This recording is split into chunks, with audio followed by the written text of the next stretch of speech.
Welcome to this race entry tutorial. Today I'm going to show you how to copy your race to next year or to a new race.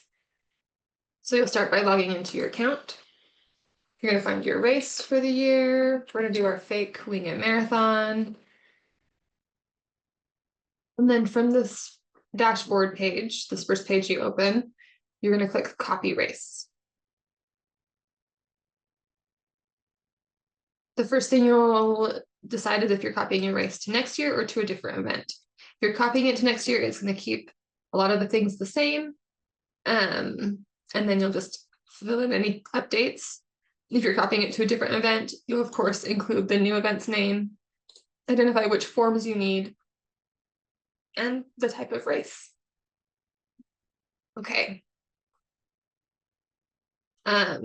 If you have a specific venue for your booth, and it's going to be the same layout, and you let people choose their booths, it's really convenient if you just click copy venues.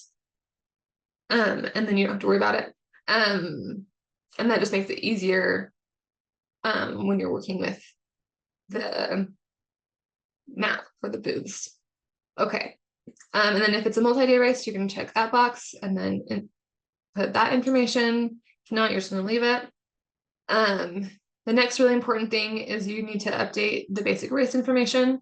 So if there are things that were true for the last year that you did your race that are no longer the case for this next year, for example, if you included pricing information or dates or locations, maybe some of those things are changing this next year. Or if it's a totally new race, you're going to want to rewrite the whole description so it's has all the correct information for your new race. All right, and then you'll put in the website. Okay, and then you'll just review the contact information. If it's the same, you'll just leave it the same.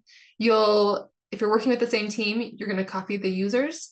If you're not working with the same team, you can add new users when you get there. But this is really convenient. And if there's maybe one person on your team who's not going to be working on it next year, but the rest of the team is, you can just copy the users and then remove access from that person who is no longer working on your race. Okay, and then you'll verify the checks payable information, and then you will input some registration information here. If you want to open it at a later date, you can do that, and then you can update your race waiver. If you had different categories for your race, and maybe you're adding a new category or you're removing a category, or you're doing something totally different, you can change those. Or if it's going to be the same categories, you can copy the existing categories. If you're adding another category, you can add those later once the event's created. So and if you're removing a category, you can remove it later as well. Although you could remove them now. That's probably easiest. Okay. And then if you have volunteers coordinated again, it's really nice that you can just copy that again and it will start with an estimate, and then you can go in and make detailed edits once you've copied your event.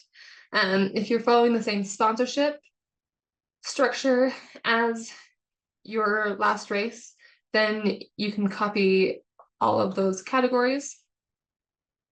So that's nice and easy. And then if you're associated with what we call a company, so if you have a bigger account, so we have events accounts and a company accounts, and a company account can access several events. So you can, if that applies to you, then you can click that here.